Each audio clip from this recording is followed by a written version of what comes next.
ඔව් ආදරණීය දරුදරියනි අපි මීට ප්‍රථම පාඩම් පරිච්ඡේද කීපයකින්ම රක්ෂණයකට අදාළව 2020 සිට 2000 දක්වා ව්‍යුහගත විභාග ප්‍රශ්න සහ වාස්තවික යටතේ බහුවර්ණ ප්‍රශ්න ගණනාවක්ම සාකච්ඡා කරා. විභාගෙදී අපේක්ෂා කරන පිළිතුරු වල ස්වභාවය සහ ධාරිතාවය හඳුන්වා දෙමින් සහ විභාගෙදී ඒ පිළිතුරු වලට ලකුණු ලබා දීමේ ක්‍රියාපටිපාටියේ ස්වභාවය පැහැදිලි කරමින් දැනටමත් ඔබ දිනලා ඉවරයි. ඒ කියන්නේ මේ කතා කරපු ටිකෙනුත් ඔබට පුළුවන් විභාගෙදී ඕනෑම රක්ෂණය සම්බන්ධයෙන් යොමු වෙන ඕනෑම ගැටලුවකට මුහුණ දෙන්න. නමුත් අපි අද පාඩම් පරිච්ඡේදෙනු තවදුරටත් වාස්තවික අභ්‍යාස විභාගයට යොමු වෙච්ච සහ අපි අපේක්ෂා කරන ආදර්ශ ප්‍රශ්න කීපයක් සාකච්ඡා කරලා තවදුරටත් ඔබේ දැනුම විශ්වාසය ගොඩනගන්න උත්සාහ කරනවා. මුලින්ම පළවෙනි ආදර්ශ ප්‍රශ්නය ජීවිත රක්ෂණයට අදාළ නොවන මූලධර්ම වන්නේ. ලේසියිනේ. ජීවිත රක්ෂණයට අදාළ නොවන මූලධර්ම තුනයි තියෙනවා. මොනවද? හානිපූර්ණයයි එයාගේ පරිවාර මූලධර්ම දෙකයි. එහෙනම් අදාළ තේරෙනවා. අදාළ නැති. අදාළ නැති. ඔව් අදාළ නොවන්නේ හානිපූර්ණයයි පරිවාර මූලධර්ම දෙකයි. එහෙනම් අදාළ වෙන්නේ මොනවද? අනිත් මූලධර්ම තුන. උපරිම විශ්වාසය, ආසනතම හේතුව, රක්ෂණිකම අදාළයි. අදාළ නැත්te ජීවිත මිල කරන්න බැරි තර්කය මත හානිපූර්ණය සහ යාගේ පරිවාර මූලධර්ම දෙක. ඒ කියන්නේ හානිපූර්ණයයි ආදේශනය දායකත්වය. එහෙනම් ජීවිත රක්ෂණ අදාළ නොවන මූලධර්මකම අර තුන තමයි එන්න ඕනේ. ඒතර මේක ගන්න බෑයි උපරිම විශ්වාසය අදාළයි. මේකත් ගන්න බෑ උපරිම විශ්වාසය අදාළයි. මේකත් ගන්න බෑ රක්ෂණිකම අදාළයි.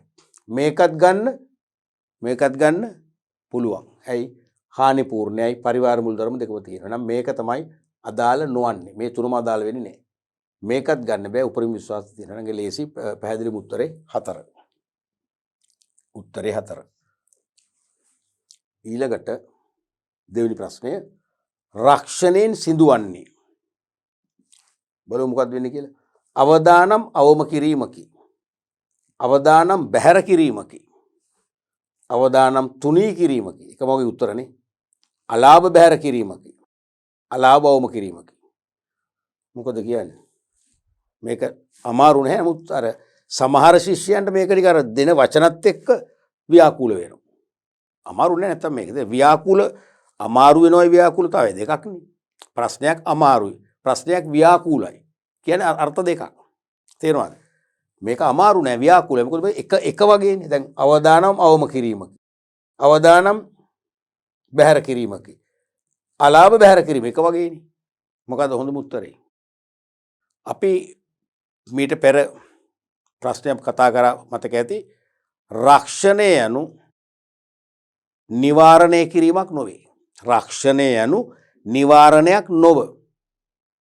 මොකද්ද? නිවාරණය නොවේ නම් අවදානම් තුනී කිරීමක්. අවදානම් සමනය කිරීමක්. රක්ෂණයෙන් කරන්නේ අවදානම් නිවාරණය කරන්නේ. අවදානම් සමනය කරන එක. නිවාරණය කියන්නේ නැති කිරීමනේ. දැන් ජීවිත රක්ෂණ ඔප්පුවක් ගත්තොත් මම මැරෙන්නේ නැද්ද? මැරෙනාට මැරෙනවා. මෝටර වාහනයේට විස්තීර්ණ මෝටර රක්ෂණයක් ගත්තොත් රක්ෂණ කිවිසුමක් ඇති කරගත්තොත් වාහනේ හැපෙන්නේ නැද්ද? හැපෙන්නලාට හැපෙනවා. ඒ තේරෙනවද? එහෙනම් අවදානම් නැති කරන්න බෑ. රක්ෂණ වලගේ අවදානම් නැති කරන්න බෑ. අවදානම් අවම කිරීම අඩු කරන්නත් බෑ. දැන් මෝටර වාහන රක්ෂණයක් ගත්තොත් වාහනේ අපි තුමු ස්කිඩ් කරලා ගහක හැපෙනවා කියලා ගහක හිමින් හැපෙනවා. තේරෙනවද? හිමින් හැපිලා පොඩි අලාභයක් වෙනවද? එහෙම වෙන්නේ නෑනේ. රක්ෂණය නොකරපු එක හයියෙන් හැපෙනවා ස්කිඩ් කරලා. එහෙම කියන්න බෑ. එහෙම වෙන්නේ නෑනේ. ඒ නිසා අවදානම් අඩු වෙන්නේත් නෑ. නැති කරන්නත් බෑ. වෙන්නේ මොකද්ද? අවදානම සත්‍ය අලාභයක් වුණොත් අලාභයට වන්දි ගෙවලේ අලාභය තුනී කරන්න පුළුවන්. තුනී කියන්නේ අපිට ඒක ටිකක් දරා ගන්න පුළුවන් මට්ටමකටපත් කරන්න පුළුවන්. තුනී කරන්න පුළුවන්. දැන් නිවසක් ගෙට ගිනි රක්ෂණ උප්පුවක් ගත්තම නිවස ගිනි ගන්නවා. අපි ජීවත් වෙන නිවසනේ. අපි පාරට වැටෙනවා.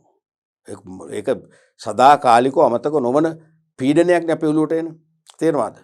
නමුත් අපිට වන්දියක් ගෙවනවා නම් ඒ වන්දිය නැවත අපට නිවස 100%ම හෝ 90ක් දක්වා හදාගන්න පුළුවන් නම් අපිට ලොකු සතුටක් ඇති වෙනවනේ. අපේ අර පීඩනය අඩු වෙලා යනවා. නැති වෙන්නේ නැහැ ඒක. අප තේරෙනවද? දැන් වාහනයක් රක්ෂණය කරාම අපි ඕනකමින් හප්ප ගන්න නෑනේ. හැපුණම කොහොමත් අපි දන්නවා 100ක් මාර ඔරිජිනල් තත්ත්වෙ ගේන්න අමාරුයිනේ. එහෙනම් අපි උත්සාහ කරන්නේ නිතරම හප්ප ගන්න නැතුව ධාවනය කරන්නනේ. තේරෙනවද? අන්න ඒ නිසා මේකෙන් කරන්නේ මොකද්ද? අවදානම් තුනී කිරීමක් විතරයි. මිසක් අවදානම් අඩු කරගන්නත් බෑ. බැහැර කරන්නත් බෑ. අලාභ නැති කරගන්නත් බෑ. අලාභ අඩු කරගන්නත් බෑ. එහෙනම් මොකද්ද හොඳම උත්තරේ? අවදානම් තුනී කිරීම කියන එක තමයි රක්ෂණයෙන් වෙන්නේ. පැහැදිලිම උත්තරේ 3.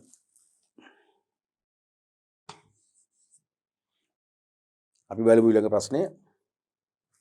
රක්ෂණයේ සමපේක්ෂණ ක්‍රියාවකින් වෙනස් වීමට බලපාන මූලධර්ම. ඒ කියන්නේ සමපේක්ෂණයේ ලාභ ලබන ක්‍රියාවකින් වෙනස් කරන මූලධර්ම මොකද්ද? ලේසි රක්ෂ හිමිකම, උපරිම විශ්වාසය, හානි පූර්ණය, දායකය, ආදේශනය. මොකද්ද හොඳම උත්තරේ? හානි පූර්ණය. ඒකෙන් තමයි කියන්නේ සිදු වෙච්ච හානිය තුනී කරගන්න පමණක් වන්දි ගෙවිය යුතු බව ඉන් ඔබට වන්දි ගෙවන්න එපා කියලා සීමාවක් දාපු නිසා සමපේක්ෂණ ක්‍රියාව හේවත් ලාභ ලබන ක්‍රියාවකින් සම්පූර්ණයෙන්ම ඈත් කරන රක්ෂණ ව්‍යාපාරය. තේරුණාද? සිදු වෙච්ච හානියට වඩා වන්දි ගෙවන්න එපා කියලා නිවේදනයක් සංඥාවක් කරලා තියෙනවා හානිපූර්ණය. ඒ නිසා සමපේක්ෂණයකින් වෙන් කරගන්නේ හානිපූර්ණය තමයි. පැහැදිලිවම පිළිතුරු 3 එකක් ලේසි. අපි බලමු ඊළඟ ප්‍රශ්නයත්. රක්ෂණ ආයතන කිහිපයක් තුල රක්ෂණය කර ඇතත් අනුපාතිකව දායක නොවි සියලු ආයතන විසින් තම ඔප්පු යටතේ වන්දි ගෙවීමට ක්‍රියා කිරීම හා සම්බන්ධ වන්නේ. ප්‍රශ්නේ උඩට ගත්තද? මට නම් උඩට ගත්තේ නැහැ. අපි කිලෙති යකඩ නෙවෙයි නේ. මිනිස්සුන් රයිට්. අපි ඊටාම ඕනෑකමින් සංයමයෙන් කිව්වොත් එක සැරේම පුළුවන්. පොඩ්ඩක් හරි සංයමයේ හැමේ වුණොත් අපිට දෙවන වරට යන්න වෙනවා. නැත්තම් තුන්වන වරට යනවා. ඉන්හට යන්න එපා. තුන්වන වරදී අනිවාර්යයෙන් ඔබට උඩට වැටෙනවා. රක්ෂණ ආයතන කිහිපයක් තුල රක්ෂණය කර ඇතත් අපි තුමා ආයතන 3ක රක්ෂණය කරලා තියෙනවා. අනුපාතිකව දායක නොවි. ඒ කියන්නේ රක්ෂණ ආයතන 3ම නිකුත් කළ ඔප්පු වල අනුපාතේන දායක නොවි තම ඔප්පු යටතේ වන්දි ගෙවීමට ක්‍රියා කරා. ඒ කියන්නේ රක්ෂකයන් 3 දෙනාම තමන්ගේ යටතේ ගෙවන්න පුළුවන් මුළු වන්දියම ගෙවුවා. නම් මොකද්ද සම්බන්ධ වෙන්නේ? හානි පූර්ණේ සහ දේපල රක්ෂණේ, හානි පූර්ණේ සහ ජීවිත රක්ෂණේ, හානි පූර්ණේ සහ උදුරු රක්ෂණේ, දායකත්වයේ සහ ජීවිත රක්ෂණේ, ආරක්ෂණයේ සහ ජීවිත රක්ෂණය. මේකේ වඩාත්ම වැරදි සහගත උත්තරේ මොකක්ද? මේ උත්තර පහෙන් වඩාත්ම වැරදි උත්තරේ මොකක්ද? මොකද හැගෙන්නේ? වඩාත්ම වැරදි එක තමයි පස්වෙනි එක. ඇයි? මේක උත්තරයක් නෑනේ. ආරක්ෂණය සහ ජීවිත රක්ෂණ දෙකම එකයි. ජීවිත රක්ෂණය හඳුන්වන තවත් සංකල්පයක් තමයි ආරක්ෂණය කියන්නේ. ආරක්ෂණය කියන සංකල්පීය නාමයට ආදේශක සංකල්පීය නාමයක් තමයි ජීවිත රක්ෂණය. ඒක කිසිම උත්තරයක් නෑ. කිසිම අදහසක් නෑ. ඒක තමයි වැරදිම උත්තරේ. එහෙනම් මේ හතරේ මොකක්ද උත්තරේ? දැන් රක්ෂකයෝ කීප දෙනෙක් ළඟ රක්ෂණය කරා හානියක් වෙලා වුණාම අනුපාතිකව දායක නොවේ. ඒ සෑම රක්ෂකයෙකුම තමන්ගේ ඔප්පුවට වන්දි ගෙවනවා. නම් මොකද ඒ කියන්නේ ජීවිත රක්ෂණය. මිල කරන්න බෑනේ. ජීවිත රක්ෂණයට මිල කරන්න බෑ. නිසා හානි පූර්ණය අදාළත් නෑ. දායකත්වය අදාළත් නෑ. තේරුණාද? දැන් රක්ෂණ ආයතන කීපයක් සම්බන්ධ වුණාම මූලධර්මයේ දායකත්වෙනේ දරුවනේ. ඒ කියන්නේ දායකත්ව මූලධර්මය අනුව ඒ සීලුම රක්ෂණ ආයතන තමන් නිකුත් කළ ඔප්පුල අනුපාතය අනුව සිදු වෙච්ච අලාභය බෙදාගෙන වන්දි ගෙවන්න එපේ. නමුත් ජීවිත රක්ෂණයට ඒක බැහැර වෙනවා. ඇයි? හානිපූර්ණය හෝ දායකත්වයේ හෝ ආදේශනේ අදාළ වෙන්නේ නැති නිසා. එහෙනම් වඩා හොඳම උත්තරය මොකද්ද? 4 වෙනි එකයි. තේරුණාද? හානිපූර්ණය සහ දේපල රක්ෂණය නෙවෙයි. කොහොමද දේපල රක්ෂණය අනුපාතිකව ගෙවනවානේ. හානිපූර්ණය සහ ජීවිත රක්ෂණය කියන එක තරමක් දුරට හරි. තරමක් දුරට හරි. හානිපූර්ණය සහ උදුරු රක්ෂණය කියන එක සම්පූර්ණ වැරදීනේ. තේරුණාද? ඒක එහෙම ගෙවන්නේ නැහනේ. එතකොට දායකත්වයේ සහ ජීවිත රක්ෂණය තමයි වඩාත් හරි. වඩාත් හරි. හේතුව දැන් හානිපූර්ණය ඇවිල්ලා පොදු එකනේ. සිඳු වෙච්ච හානිය සමනය කරන්න වන්දි ගෙවනවා. නමුත් රක්ෂණ ආයතන කීපයක් කතාව තියෙනවා නම් ඒ රක්ෂණ ආයතන කීපේම අනුපාතිකව දායක වී වන්දි ගෙවන්නේ මොනකටද? ඒත් හානිපූර්ණයෙන් කියන වගේ ලාභ ලබන්න බැරි වෙන්නනේ. එහෙනම් රක්ෂණ ආයතන කීපයක් සම්බන්ධ වුණොත් අනුපාතිකව දායක වීමෙන් කරන්නේ හානිපූර්ණ ආරක්ෂා කිරීමනේ. නමුත් ජීවිත රක්ෂණයට අදාළ නැහැ. හරිනේ ඇහුවේකනේ වන්දි ගෙවීමට ක්‍රියා කරනවා. ඒ කියන්නේ රක්ෂකයෝ 3 දෙනාම දායකත්වයේ නොසලකා අනුපාතිකව ගණන් බලන්නේ නැතුව එකිනෙකා වෙන වෙනම වන්දි ගෙවුවා නම් ඒ කියන්නේ මිල කරන්න බැරි ජීවිතයක් සඳහා තමයි ගෙවලා තියෙන්නේ. නම් ජීවිත රක්ෂණය තමයි කතන්දරේ. මොකද්ද වෙන්නේ? දායකත්ව මුළු ධර්මයේ අනුව නෙමෙයි මේ කියන්නේ. දායකත්ව මුළු ධර්මයේ ජීවිත රක්ෂණයට අදාළ වෙන්නේ නැහැ. දැන් සමහර ළමයි තර කරා මේක දායකත්වයේ ගන්නේ කොහොමද? නෑ මේ ගන්නව නෙවෙයි. මේ ගන්නව නෙවෙයි ජීවිත රක්ෂණයට දායකත්වයේ බලපාන්නේ නැහැ. බලපාන්නේ නැති නිසා තමයි ජීවිත රක්ෂණයට මේ වගේ ගෙවන්නේ. හොඳම උත්තරේ නම් මොකද්ද? 4.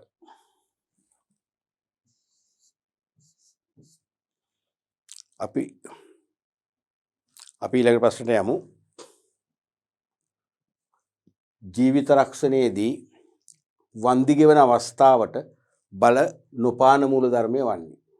ජීවිත රක්ෂණයේදී වන්දි ගෙවන අවස්ථාවට නැත්නම් වන්දි ගෙවන අවස්ථාවේදී බල නොපාන මූල ධර්ම බහුවචනේ වන්නේ. මොකද්ද? රක්ෂ හිමිකම බලපාන්නේ නැහනේ. ජීවිත රක්ෂණයට දැන් ජීවිත රක්ෂණයේදී රක්ෂණ ගිවිසුම ඇති කරගන්න මොහොතේ රක්ෂ හිමිකමක් ඕනේ. මට රටේ ලෝකේ ඉන්න ඕනම කෙනෙක්ව රක්ෂණය කරන්න අයිතියක් හෝ රක්ෂ හිමිකමක් නැහනේ. ඒ නිසා මට රක්ෂ හිමිකමක් තියෙන ජීවිතයක් විතරයි රක්ෂණය කරන්න පුළුවන්. ගිවිසුම ඇති කරද්දී බලපානවමයි. හැබැයි වන්දි ලැබෙන මොහොතේදී රක්ෂ හිමිකම බලපාන්නේ නැහැ. රක්ෂ හිමිකම සලකලා නෙවෙයි රක්ෂකයා වන්දි ගෙවන්නේ. දැන් මගේ ජීවිතය සම්බන්ධයෙන් මට අසීමිතව රක්ෂ හිමිකමක් තියෙනවානේ. මම රක්ෂණය කරනවා. මම වන්දිලාභිය වශයෙන් නම් කරනවා පිටස්තර කෙනෙක්. මගේ පවුලේ සමාජිකයෙක් නෙවෙයි. රක්ෂකයා වන්දි ගෙවන යාට තමයි. රක්ෂ හිමිකමක් නෑ, ප්‍රශ්නයක් නෑ. තේරුණාද? එහෙනම් අනිවාර්යයෙන්ම වන්දි ගෙවන අවස්ථාවල බල නොපාන මුළු ධර්මයක් තමයි රක්ෂ හිමිකම. ඊළඟට ආසන්නත හේතු වගේ දේවල් බලන අනිවාර්යෙන් බලපානවා. දැන් මම ජීවිත රක්ෂණ උප්පුවක් අරගෙන මම හිතාමතාම අපේ තුමු ත්‍රස්තවාදී යුද්ධයක් පවතින ප්‍රදේශයට ඇතුල් වෙනවා කියලා මම දැනන්නේ මම මරුණට ගෙවන්නේ. ඇයි මං සියදි විහානි කර ගැනීමන්නේ. තේරුණාද? ඒ නිසා ඒවා අනිවාර්යෙන් බලපානවා. බලපාන්නේ නැත්නම් මොකද රක්ෂ හිමිකමත් එක්ක හානි පූර්ණේ. ඒ කියන්නේ වන්දි 3-4 දෙනෙක් ළඟ රක්ෂණය කරලා තිබුණා වුණත් ඒ 3-4 දෙනාගෙම නැත්නම් රක්ෂකයන් සියලු දෙනාගෙම මට වන්දි ගන්න පුළුවන්. කොච්චර වන්දි හම්බුණත් අපේ ජීවිතේ මිල කරන්න බෑනේ. ඒ නිසා හානි පූර්ණේ නොසලකා. ඒ වගේම රක්ෂ හිමිකම නොසලකා අනිවාර්යෙන් වන්දි ගෙවනවා. එහෙනම් පැහැදිලිම උත්තරේ මොකද්ද? 2. තේරෙනවද? මේවා උපරිම විශ්වාසය සලකනවා. ආසන්නතම හේතුව සලකනවා.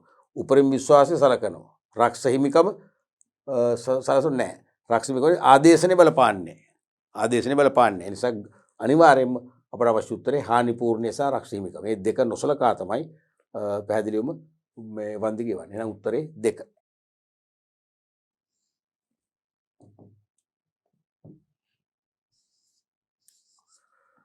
අපි යමු ඊළඟ ප්‍රශ්නයට. රක්ෂණය කළ නොහැකි අවදානමක් සඳහා උදාහරණයක් ලෙස දැක්විය හැක්කේ. රක්ෂණය කළ නොහැකි අවදානමක් සඳහා උදාහරණයක් ලෙස දැක්විය හැක්කේ. රක්ෂණය කරන්න බැරි එකක්. සේවක සොරකම් නිසා ඇතිවිය හැකි පාඩු. පුළුවන් රක්ෂණය කරන්න. ඒ කියන්නේ සොරබී රක්ෂණේ තියෙන. සොරබී රක්ෂණේ තියෙන මේකට කරන්න පුළුවන්. සමාගමේ සභාපතිගේ අභාවය නිසා සිදුවිය හැකි ව්‍යාපාරික ලාභ. සමාගමේ සභාපතිගේ අභාවය නිසා සිදුවිය හැකි ව්‍යාපාරික ලාභ. පුළුවන්ද බැරිද? සමාගමක සභාපති කියන්නේ ප්‍රධානියනේ, ප්‍රධාන අයිතිකරුනේ. එයා මිය ගියොත් ගොඩක් වෙලාවට අපේ ප්‍රධාන ගැනුම්කරුවෝ ඉවත් වෙන්න පුළුවන්. එයා කෙරේ විශ්වාසය තබා අවශ්‍ය අමුද්‍රව්‍ය සැපීමෙන් වැළකෙන්න පුළුවන්. ඔහොම අර්බුද ඇති වෙනවා. සමහර බැංකු සභාපති නිසා තමයි ණය දුන්නේ. දැන් මින්මතුර අපට ණය දෙන්නේ නැහැ. අනිවාර්යෙන් ව්‍යාපාරي ගන්න බැරි වෙනවා. තේරුණාද? ඒ නිසා අපිට සභාපතිගේ ජීවිතය රක්ෂණය කරන්න පුළුවන් බැරිද? පුළුවන් වෙන්නේ නැහැ. සමාගමේ සභාපතිගේ අභාවය නිසා සිදු හැකි ව්‍යාපාරික ලාභ. හොඳේ. මිසක් සභාපතිව අපි රක්ෂණය කරන්න පුළුවන්. මොකද සභාපති හිටියොත් තමයි අපේ ව්‍යාපාරේ පවතින්නේ. ඒ නිසා අපිට සේවකයන්ට පුළුවන් සභාපතිව රක්ෂණය කරන්න. මේ අහන්නේ එක නෙවෙයි. සභාපතිගේ අභාවය නිසා අපට අලාභහානි වෙනවා අර වගේ. ඒ අලාභහානි රක්ෂණය කරන්න බෑ. ඇයි හේතු? පුරෝගතනය කරන්න බෑනේ. කොයි විදියට වෙයිද, කවද වෙයිද පුරෝගතනය කරන්න බෑ. තක්සේරු කරන්න බෑ. ඒ නිසා ඒකත් බෑ. අහන්නේ නොහැකිව දානවා. නව නිෂ්පාදනයක් වෙළඳපොලේ අලෙවිය අසාර්ථක වීමේ අවදානම. දැන් අලුත් භාණ්ඩයක් වෙළඳපොලට හඳුන්වලා දෙනවා. අපේක්ෂිත විකුණුම් ආදායම ලැබෙන්නේ නැති වෙන්න පුළුවන්. ඉල්ලුමක් ලැබෙන්නේ නැහැ. ඒ නිසා පාඩු වෙනවා. ඒකත් පුරෝකතනය කරගන්න බෑනේ කලින්. කවද වෙයිද, කොච්චර පාඩුවක් වෙයිද කියන්න බෑ. ගන්න ඒ පුරෝකතනය කරන්න බෑ. තක්සේරු කරන්න බෑ. එහෙනම් ඒකත් රක්ෂණය කරන්න බැරි එකක්. ඔව්. ඒකත් බැරි එකක්. නිෂ්පාදන යන්ත්‍රාගාර ගින්නකින් විනාශ වීම අවදානම. පැහැදිලිවම රක්ෂණය කරන්න පුළුවන් නේ. නිෂ්පාදන යන්ත්‍රාගාරය කියන්නේ කම්හලේ ගින්නක් ඇති වුණොත් අනිවාර්යයෙන් මේ කම්හල් ගොඩනැගිලි යන්ත්‍රවලට හානි පියව ගන්න, වන්දි ගන්න පුළුවන්. ගින්න රක්ෂණයක් ගන්න පුළුවන්. ඊළඟට මුදල් බැංකුවට ගෙන යන අතරතුර ඇතිවිය හැකි සොරබිය රක්ෂණය කරන්න පුළුවන්. මාර්ගස්ථ මුදල් රක්ෂණ තියෙන එකනේ. තේරෙනවද? මුදල් බැංකුවට ගෙන යද්දී ගෙන එද්දී අතරමඟදී සොරු ගත්තොත් අපිට පුළුවන් මාර්ගස්ථ මුදල් රක්ෂණය යටතේ වන්දි ගන්න.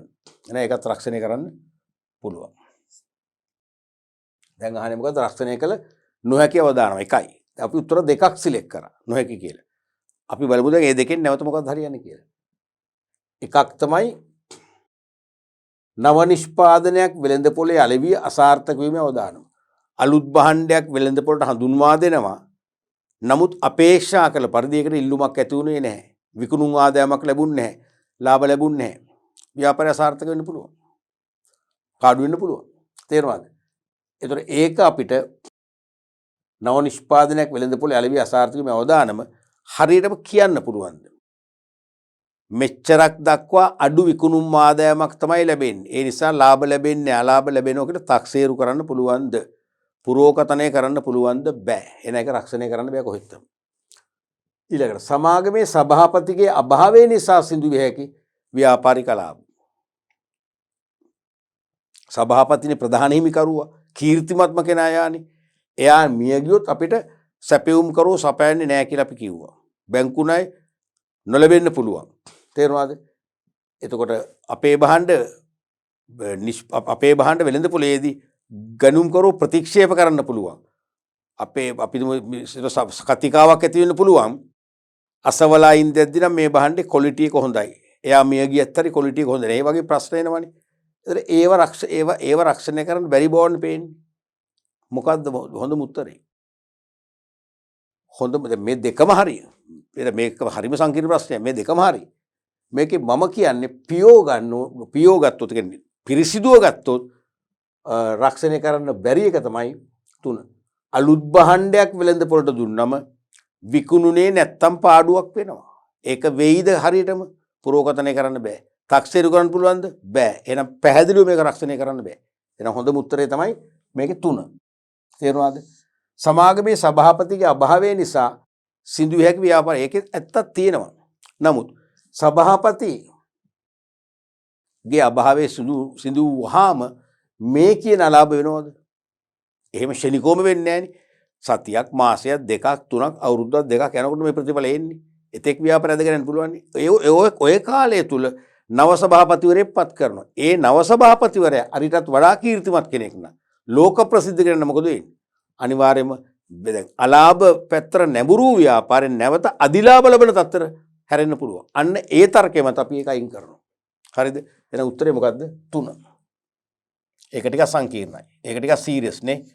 විනාඩි 2කමාර මැදින් තවත් විනාඩියක් 1කමාරක් කරන් හරි කමන්නේ. මේ දෙක තර්ක කරලා තමයි උත්තරේ අපිට වෙන් කරගන්න වෙන්නේ. right. ඊළඟ ප්‍රශ්නේ බලමු. රක්ෂණ වෙළඳපොළ තුල නියැලෙන පාර්ශවයන් නොවන්නේ. ඉන්ෂුරන්ස් මාකට් එකේ මූලික වර්ග 3යි රක්ෂිතයෝ, රක්ෂකයෝ සහ රක්ෂණ අතරමැදියෝ. ඒ කියන්නේ රක්ෂණ නියෝජිතයෝ සහ තරව් කරු. ඒ 4 දෙනාට අයිති නැති කෙනෙක් ඉන්නවා. එයා තමයි ඉන්ෂුරන්ස් මාකට් එකේ නැත්තේ. රක්ෂකයා අයිති. රක්ෂිතයත් ඉන්නවා.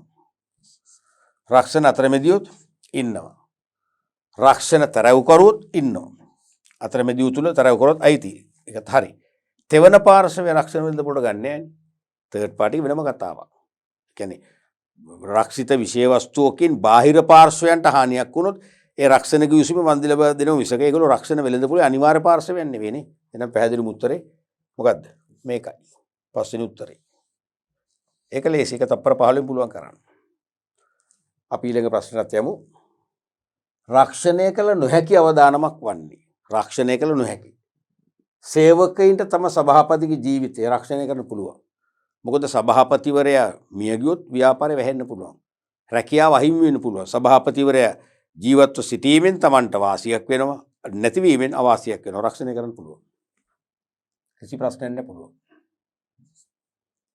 පුද්ගලයෙකුට තම මෝටරත් එක්ක කිසිම ප්‍රශ්නයක් නැහැ පුළුවන්. රක්ෂණය මගේ දේපලක මට රක්ෂණය කරන්න පුළුවන්. පුද්ගලයෙකුට බද්දරගත් නිවාසේ පැහැදිලිවම රක්ෂණය කරන්න පුළුවන්. කුලීට ගත්තොත් බෑ. බද්දර ගත්තොත් පුළුවන්. පැහැදිලිවම පුළුවන්. ඉදිරියේදී ඉල්ලුම අඩුවීමෙන් වෙළෙන්දෙකුට විය හැකි ලාභය. ඉල්ලුම අඩු වුණොත් වෙළෙන්දගේ විකුණුම් ආදායම පහත වැටෙනවා. ලාභ අහිමි වෙනවා. ඒ සඳහා රක්ෂණය කරන්න පුළුවන්ද? බෑනේ. තේරෙනවද? ඒව මුදලින් තක්සේරු කරන්න බෑ. පුරෝකථනය කරන්න බෑ කල්ලාතු. පැහැදිලිවම ඒක බෑ. ණයහිමියෙකුට ණයගැතියාගේ ජීවිතය. ඒක 50-50 තියෙනනේ.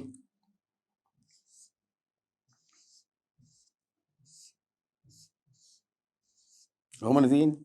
ඇයි? ණයහිමියෙකුට තමන්ගේ ණයගැතියව ඕනම අගයකට රක්ෂණය කරන්න බෑ. අපි ඒක මේ කතර ලකුණක් දැම්මේ. පුළුවන් වෙන්නේ කොහොමද? තමන්ට ලැබී යුතු ණය අගය දක්වා පමණක් රක්ෂණය කරන්න පුළුවන්. ඔබ නම් ණයගැතියා මගෙන් ඔබ ලක්ෂ 50ක ණය ගත්තා නම් ඔබේ ජීවිතයේ හදිසියේ ඔබට අහිමි වුණොත් මට අහිමි වෙන්නේ මොකද්ද? ඔබ නෙවෙයිනේ. ඔබේ ලැබී යුතු ණය. අන්නේ පාඩුව නිසා ඔබේ ජීවිතය අහිමි වුණොත් මට වන පාඩුව පියව ගන්න මට පුළුවන් ලක්ෂ 50 මට ලැබී යුතු ණය මුදල වූ ලක්ෂ 50 දක්වා පමණක් ඔබව රක්ෂණය කරන්න. ඒතර ඔබ මිය නොගියොත් මට ඔබෙන් ලක්ෂ 50 ලැබෙයි. ඔබ මිය ගියොත් රක්ෂකෙන් හම්බෙයි. ඊට වඩා කරන්න දුන්නොත් මම කරනවා ඔබේ ජීවිතේට මමයි හානි කරන්නේ එතකොට. ඒ නිසා තමයි ලැබී යුතු ණය අගෙන් එහාට ඔබ රක්ෂණය කරන්න අයිතියක් නැත්තේ. ඒ නිසා එක්තරා දුරකට සත්‍යයි එක්තරා දුරකට පස්සේ අසත්‍ය වෙන්නේ. මොකද ඕනම අගයකට බෑ. ඒ නිසා මෙන්න මේ පැටලිල්ල නිසා මේක උත්තරේ මේක වෙන පිළිතුරක් නැත්තම් දැන් මේ හතරවන පිළිතුර නොතිබුණා නම් මේක තමයි තෝරන්න වෙන්නේ. නමුත් මේක අපි අයින් කරන්න මොකද මීට වඩා පිරිසිදු නිර්වෘල් උත්තරයක් තියෙනවා හතරවෙනි එකේ. එහෙනම් පිළිතුර වශයෙන් ගන්නේ හතරවෙනි එකයි.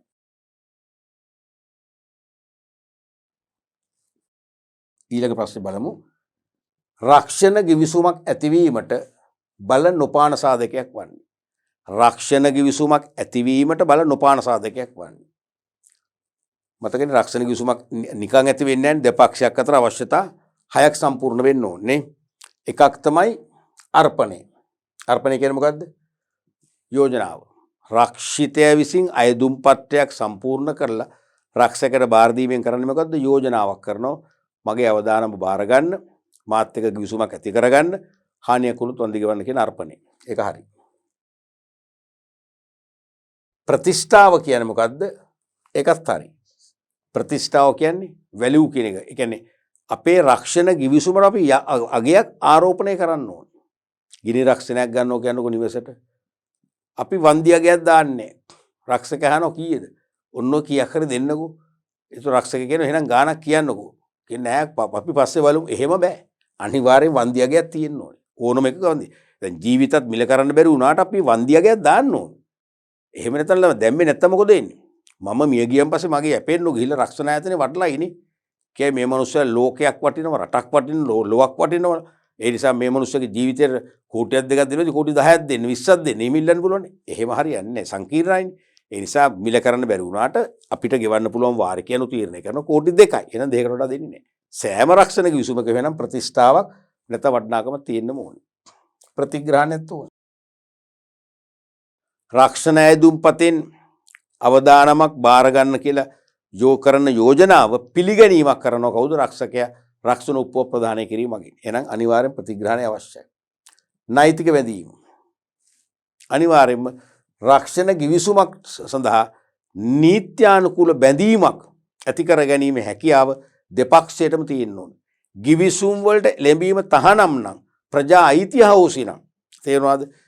ශ්‍රී ලංකා රක්ෂණ නියාමන කොමිසමෙන් දීපු බලපත්‍රය අහෝසි නම් රක්ෂණ සමාගමටත් රක්ෂණ ගිවිසුම ඇති කරගන්න බලයක් නැහැ. නිසා නෛතික බෙදීමත් අවශ්‍යමයි. මේක අවශ්‍ය නැහැනේ. රක්ෂණ අරමුදල ගිවිසුමකට අදාළ නැහැනේ. රක්ෂණ අරමුදල ඕන වෙන්නේ වන්දි ගෙවන්න. එහෙනම් පැහැදිලිම උත්තරේ මොකද්ද? 5. අපි ඊළඟ ප්‍රශ්නේ බලමු. රක්ෂණය තුලින් නොලැබෙන සමාජ සංරක්ෂණ ප්‍රතිලාභයක් වන්නේ. රක්ෂණය තුලින් ලැබෙන්නේ නැති සමාජ සංරක්ෂණ කියන සමාජය තුල ආරක්ෂාව සැලසෙන ප්‍රතිලාභයක් වන්නේ කියලා අහන්නේ. මෝටර රථ ලාභ හානි. රක්ෂිතයන්ට විශ්‍රාම වැටුප්. රක්ෂිත දරුවන්ට අධ්‍යාපන ආධාර. හදිසි සත්කම් සදා ආධාර. රෝහල්ගත දීමන. එනම් රක්ෂණය තුළින් ලැබෙන සමාජ සංරක්ෂණ ප්‍රතිලාභ තියෙනවානේ. රෝහල්ගත දීමනාව හම්බේනවා. හදිසි සැත්කම්වලට ආධාර ලැබෙනවා. රක්ෂිත දරුවන්ට අධ්‍යාපනය සඳහා ආධාර ලැබෙනවා. රක්ෂිතයන්ට විශ්‍රාමයට ලැබෙනවා.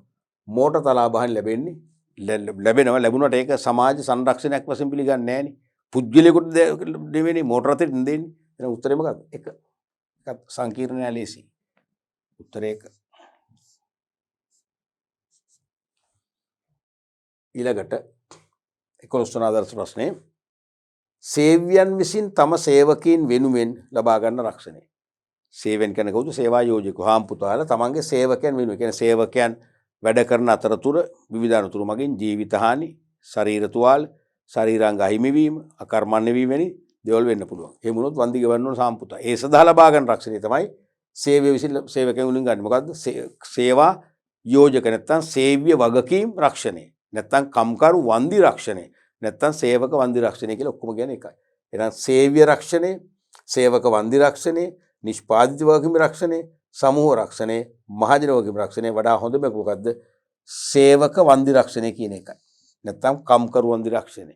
නැත්තම් සේව්‍ය වගකීම්. දැන් මේක පළවෙනි උත්තරේ එහෙම ගන්න බෑ. සේව්‍ය රක්ෂණය කොහොම උත්තරේ අපි කියන්නේ අසම්පූර්ණයි. සම්පූර්ණ නැහැ. මේක එනවා නේද? එක්ක එනවනේ සේව්‍ය වගකීම් රක්ෂණය කරනවා හරි. මේක අසම්පූර්ණ නිසා අපි මේක කපලා දානවා. හරිද? සේවක වන්දි කියන එක හරි. කම්කරු වන්දි රක්ෂණය. සේවක වන්දි, කම්කරු වන්දි එක්ක සේව්‍ය වගකීම ආවනේ තුනම එකයි. එහෙනම් මේක තමයි හරි එක. නේ? ඒතර නිෂ්පාදිත වගකීම් රක්ෂණය ගන්න බෑ. ඒක මෙතනට අදාළ නැහැ. සමූහ රක්ෂණය ඒකත් අපිට හිතන්න බෑ. මොකද සමූහ රක්ෂණය කියන්නේ සේවක කණ්ඩායමක් වෙනුවෙන් ගන්න රක්ෂණය. තේරුණාද? ඒකත් ගන්න බෑ. මහජන වගකීම් රක්ෂණය ව්‍යාපාර කටයුතු මගින් මහජනයට වන හානි පියවන්න ගන්න එක. ඒකත් ගන්න බෑ. පැහැදිලිම උත්තරය එන දෙක. උත්තරේ දෙක.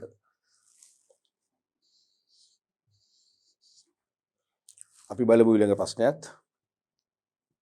මෝටර රථ රක්ෂණයේදී ලබාගත නොහැකි රක්ෂණාවරණයක් වන්නේ. මෝටර රථ රක්ෂණයේදී ලබාගත නොහැකි රක්ෂණාවරණයක් වන්නේ. මොනවාද? පුද්ගල අනතුරු ආවරණය ගන්න පුළුවන්. PAC කවර එක ගන්න පුළුවන්. පුද්ගල අනතුරු ආවරණය ගත්තම තමයි වාහනේ ගමන් කරන අයටත් හානි වුණාම වන්දි හම්බ වෙන්නේ. ඒක හරියි. ස්වභාවික විපත් ආවරණය අනිවාර්යයෙන්ම ගන්න පුළුවන්. ගන්න පුළුවන්නේ. සුනාමි, ජල ගැලීම්, භූමිකම්පා, කඳුනායම් වගේ දේවල් වලින් වාහනයට හානියක් වුණොත් ගන්න පුළුවන් එතකොට. ත්‍රස්තවාදී ආවරණය ගන්න පුළුවන්. ටෙරරිසම් කවරක ත්‍රස්තවාදී ක්‍රියා ආවරණය ගත්තොත් තමයි ත්‍රස්තවාදී ක්‍රියාවක් මගින් වාහනයට වෙන අලාභ වලට වන්දි ලැබෙන්නේ නැත්නම් වන්දි හම්බ වෙන්නේ නැහැ. ඒකත් හරියි. ජල ගැලීම් ආවරණයත් වෙනම ගන්න පුළුවන්. ස්වභාවික විපත් ආවරණය ගත්තොත් ඕල්රෙඩි මේකත් ඇතුළත්. එහෙම නැත්නම් මේක විතරක් ගන්නත් පුළුවන්. ෆ්ලඩ් කවර් එක. අකුණු සර වැදීම් ආවරණය ඒක ගන්න බෑ. ඔබ දන්නවා මෝටර රථවල අකුණු සර වැදීම් ආවරණය ගන්න බෑ. ගිනි රක්ෂණයට ගන්න පුළුවන්. තේරුණාද? හේතුව මෝටර රථයට අකුණු වදින්නේ නැහැ කියලා පිළිගන්නේ. දැන් අකුණු ගහනකොට අපි බයයිනේ ගෝල්. අපි ගුලි වෙනවනේ. සමහරට අම්මා ළඟට තුරුල් වෙනවා. ඇඳක් යටට යනවා. කොන්ක්‍රීට් තට්ටුවක් තියෙන තැන අපි උඩ තට්ටුව අපි ඉන්නේ උඩ තට්ටුව වහලා. යට තට්ටු වෙන මොකද කොන්ක්‍රීට් එකක් කඩන් ඉන්නේ අකුණු. එහෙම වෙනවනේ. හොඳම තැන තමයි ගෙදර වාහනේ තිබෙනවා වාහනට ගිහලා දොය ගන්න එක. ඇයි වාහනේ තියෙන රබර්නේ ටයර් තියෙනනේ. ඒ නිසා අනිවාර්යයෙන් මේ අකුණ කෙලින්ම රබර් වලට අරගෙන පොළොවට භූගත කරනවා කියලා තමයි කියන්නේ. මම දන්නේ නැහැ ඉතින් විද්‍යාත්මක කොහොම වෙයිද කියලා. ඕනනම් ඉතින් ලොකු අකුණු ගහද්දි වාහනේ අරන් එළියට වෙලා ඉන්න වාහනේ ඇතුළේ බලන්න මොකද වෙන්නේ කියලා බලන්න. තේරෙනවද? ඒකේ සත්‍යිකුත් ඇතිනේ. ඒ නිසා වෙන්නේ නැති අකුණු සර වැදීම් ආවරණේ වාහන වලට අදාළ නැහැ. උත්තරේ 5.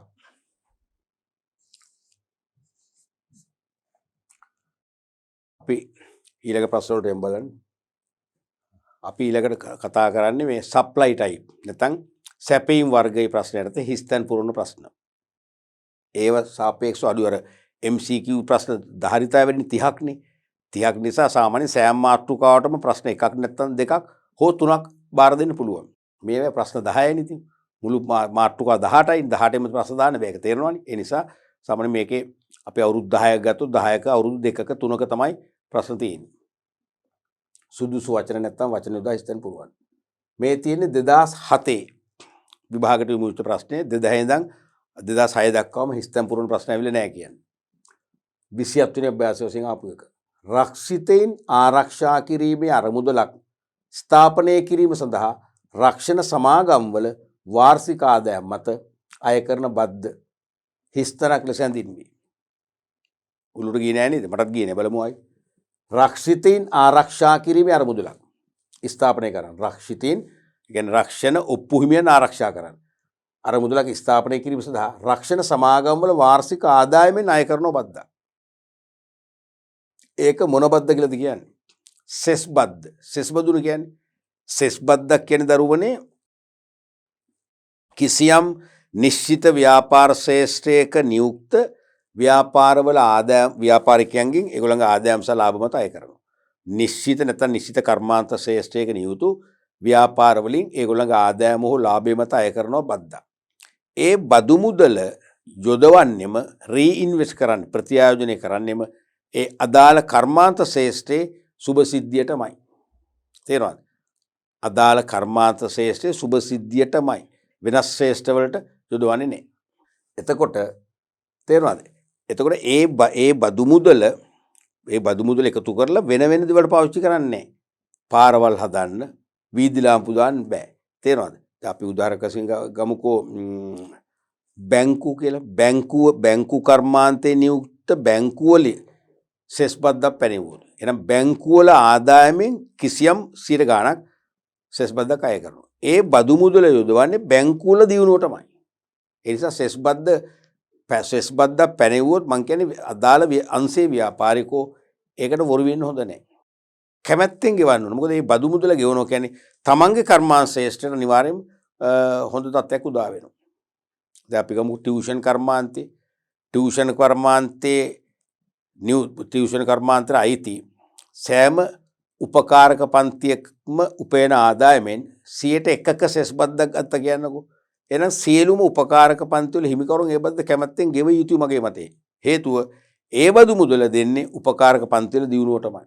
එවනම් ඒ බදු මුදලින් සමහර සෑම උපකාරක පන්තියකටම අපි දුම් ෆස්ට් ඒඩ් බොක්ස් එකක් නැත්නම් ෆස්ට් ඒඩ් රූම් එකක් නැත්නම් අපි කියන සික් රූම් එකක් ඇඳම් පහසුකම් දාලා තියෙනවා. ප්‍රථමාධාර පොසොම් දෙයි. ඒවා අවශ්‍යයි. ළමයි අධ්‍යාපන ලබද්දී විවිධ අසනීප වලටපත් වෙනවා. අඩු ගන්න විවේක කලන්තයක් හැදුනොත් විවේකයක් ගන්න හරි සික් රූම් එකක් ඕනේ. ඉතින් ඒක හොඳයි. ඒක ටියුෂන් කර්මාන්ත දියුණුවනේ. අන්න ඒ වගේ නිශ්චිත ව්‍යාපාර ශ්‍රේෂ්ඨයක දියුණුව සඳහා ඒ ව්‍යාපාර ශ්‍රේෂ්ඨයේ නියලි ව්‍යාපාරිකයන්ගෙන් අය කරන බද්ද තමයි සෙස් බද්ද කියන්නේ. දැන් මේ කියන්නේ රක්ෂිතයන් ආරක්ෂා කිරීම සඳහා අරමුදලක් පිහිටුවන්න රක්ෂණ සමාගම්වල වාර්ෂික ආදායම් මත අය කරන බද්ද තමයි සෙස් බද්ද.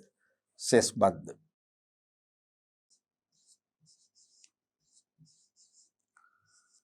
සෙස් බද්ද. සෙස් බද්ද. මේකට ඉංග්‍රීසියෙන් කියන්නේ මොකද්ද? සෙස් බද්දම තමයි. සෙස් තමයි. CESS cess tax. මේකට සිංහල වචනයක් නෑ. සෙස් කියන එකම තමයි මේ සිංහලෙන් කියන්නේ. තේරෙනවද? දැන් බයිසිකල් එකක රිම් එක තියෙන රිම් එක ස්පෝක් එකමයි කියලා තියෙන්නේ. රිම් එකට සිංහලෙන් කියන්නේ මොකද්ද? ඒත් රිම්ම තමයි. ඒක වෙන සිංහල වචනයක් නෑ. ඒ වගේ. ඊළඟ ප්‍රශ්නේ බලන්න 2010 විභාග වර්ෂයේදී මුවෙච්ච ප්‍රශ්නය. හානිපූර්ණ මූලධර්මය හා සම්බන්ධ වන අනුමූල ධර්ම දෙක වනුයි.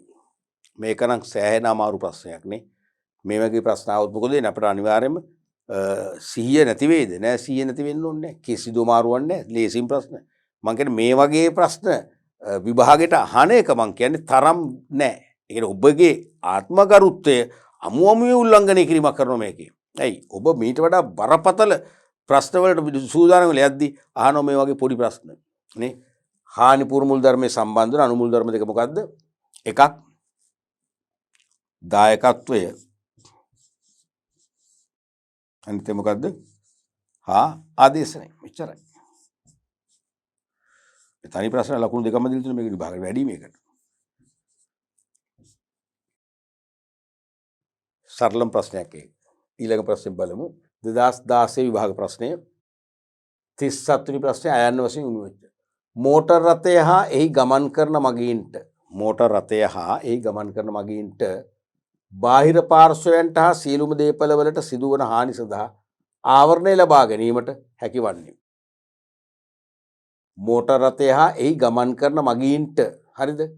බාහිර පාර්ශවයන්ට සීලුම දේපල වලට සිදුවන හානි සඳහා ආවරණය ලබා ගැනීමට හැකිවන්නේ මොන රක්ෂණ උපුව මගින්ද? මෝටර රථයටයි, ගමන් කරන අයටයි, බාහිර පාර්ශවයන්ටයි, බාහිර දේපල වලටයි. ඔක්කොම මොකද එන විස්තීර්ණ. විස්තීර්ණ රක්ෂණ උපුවෙන් තමයි ඕක වෙන්නේ. සම්පූර්ණ වගකීම් සහිත රක්ෂණ උපුවට ලකුණු දෙයි වඩා හොඳයි විස්තීර්ණ දාන එක. තේරුණාද? රයිට්. විස්තීර්ණ මොනතර රක්ෂණය.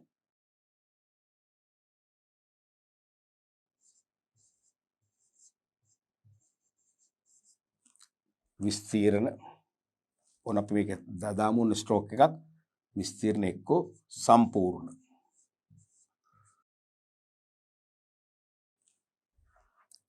විභාගෙදිත් මේ දෙකටම ලකුණු දුන්නා. එක්කෝ විස්තීර්ණ රක්ෂණය, එක්කෝ සම්පූර්ණ වගකීම් රක්ෂණය. වඩා හොඳ විස්තීර්ණ. සම්පූර්ණ වගකීම් රක්ෂණය වඩා හොඳ වෙන්නේ නැත්තේ ඇයි? හොඳ වෙන්නේ නැත්තේ මම තීරි පාඨය කරද්දිත් කිව්වා, මීට පෙර ව්‍යුහගත අභ්‍යාසවලදී කිව්වා සම්පූර්ණ වගකීම් සහිත රක්ෂණයයි විස්තීර්ණ රක්ෂණයයි දෙකක් නොව එකක් කියලා. තේරුණාද? දෙකක් නොව එකක්. ඇයි? වාහනයට බාහිර පුද්ගලයන් නිසා දේපල වලට සිදුවන හානි පියවීම තමයි මේකෙන් කරන්නේ. ෆුල් ඉන්ෂුරන්ස් එකේ.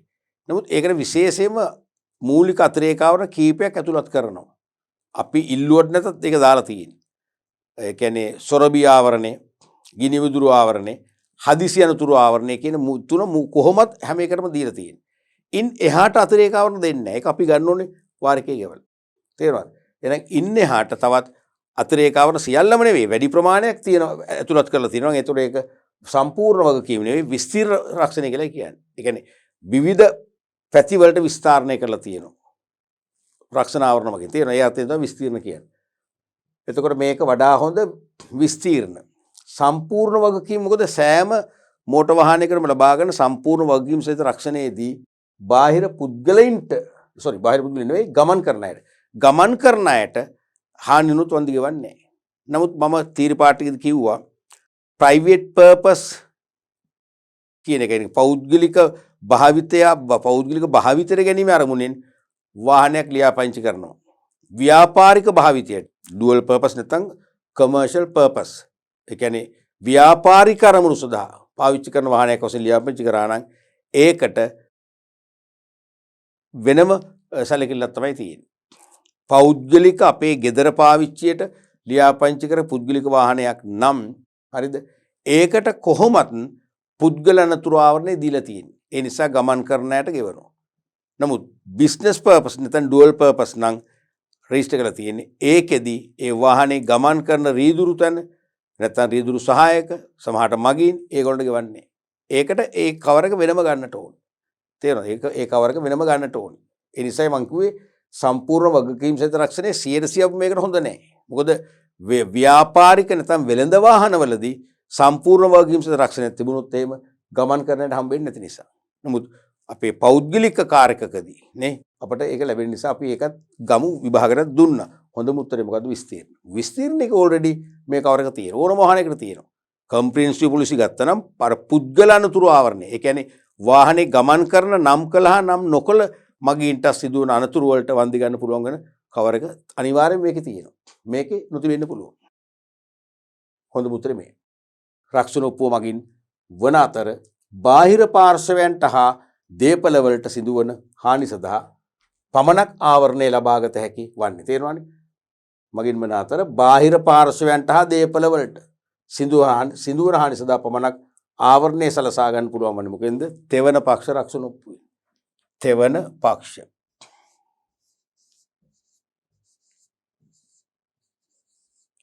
නැත්නම් ස්ට්‍රෝක් එකක් අවම තෙවන පක්ෂ දෙකම හරි. අවම තෙවන පක්ෂ. දැන්ට අවුරුදු 15කට වගේ උඩදී තිබුණා අවම තෙවන පක්ෂ රක්ෂණ ඔප්පුව, තෙවන පක්ෂ රක්ෂණ ඔප්පුව දෙකක්. දැන් දෙක එකටයි යන්නේ. දෙකක් නෙවෙයි. හරිනේ? අපි බලමු ඊළඟ ප්‍රශ්නය. 2018 දී යුනිට් විභාග ප්‍රශ්නය 35 වන ප්‍රශ්නය යන්නේ. රක්ෂණ ගිවිසුමක ක්‍රියාකාරීත්වය තුලින් මතුවන බාහිර පක්ෂය. රක්ෂණ ගිවිසුමක ක්‍රියාකාරීත්වය තුලින් මතුවන බාහිර පක්ෂය හිස්තන පාර්ශවයන් අතර. දැන් විශේෂම මෝටර් වාහන රක්ෂණ ගිවිසුම අනුව තේරුණාද? මතුවෙනෝ බාහිර පාර්ශවය අනතුරක් වෙලා මහමග ගමන් කරන පුද්ගලයෙකුට අනතුරක් කරා නම් දේපලකට තාප්පයක් ගොඩනැගිල්ලකට කරා නම් අන්න ඒගොල්ලන්ටත් වන්දි ගෙවන්න ඕනේ. ඒගොල්ලෝ මතුවෙනවා වන්දිලාභින් වශයෙන්. ඒක මේ කියන්නේ නේද මොකද්ද? රක්ෂණ ගිවිසුමක ක්‍රියාකාරීත්වයේ තුලින් මතුවන බාහිර පක්ෂය මොන පාර්ශවයේද? තෙවන පාර්ශවය වෙන අතර. තර්ඩ් පාර්ටි අනිවාර්යයෙන්. තෙවන පාර්ශවය වෙනවා. වන අතර සේවයේ යෙදී සිටියේදී සේවකයින්ට සිදුවන අනතුරු සඳහා වන්දි ගෙවීමට සේව්‍ය පක්ෂ විසින් ලබා ගන්නා රක්ෂණය. සේවය කරද්දී විවිධ අනතුරු මගින් සේවකයින්ට ජීවිත හානි, වෘත්තීය රෝග, ශාරීරික තුවාල, ශාරීරික අංග අහිමි වැනි හානි වෙන්න පුළුවන්. ඒ හානි සමනය කරගෙන වන්දියක් ගන්න පුළුවන් රක්ෂණය තමයි සේවා යෝජකෝ ගන්නේ මොකද්ද? සේව්‍ය වගකීම් නැත්නම් කම්කරු වන්දි රක්ෂණය. සේව්‍ය වගකීම්.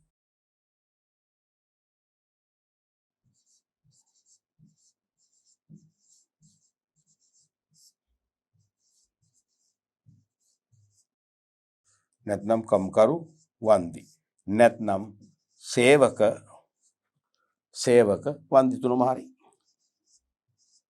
එකම දේ මේ කියන්නේ සේව්‍ය වගකීම් රක්ෂණය, කම්කරු වන්දි රක්ෂණය, සේවක වන්දි රක්ෂණය. පැහැදිලිනේ? අපි ඊළඟ ප්‍රශ්නෙත් බලමු. ද්විත්ව රක්ෂණයක් ලෙස සැලකීමට දේපලක් රක්ෂණ ආයතන දෙකක් තුල අනිවාර්යයෙන් දෙකක් වෙන්න එපා.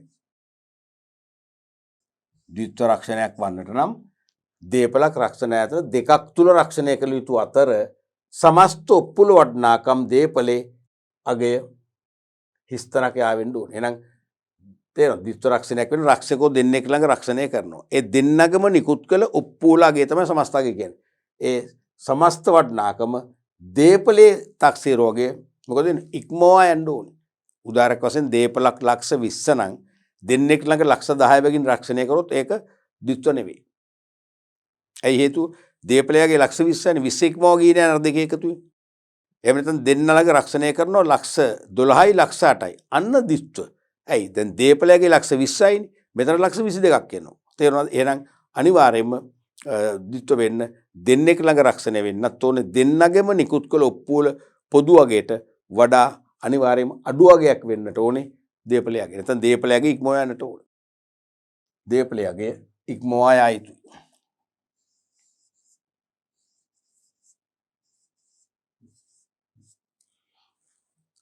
ඊළඟට දෙවන ආදර්ශ ප්‍රශ්නය ශ්‍රී ලංකාවේ රක්ෂණ ව්‍යාපාර කටයුතු හිස්තැනක් කරනු ලබන්නේ ශ්‍රී ලංකා රක්ෂණ නියාමන කොමිෂන් සභාව මගින්.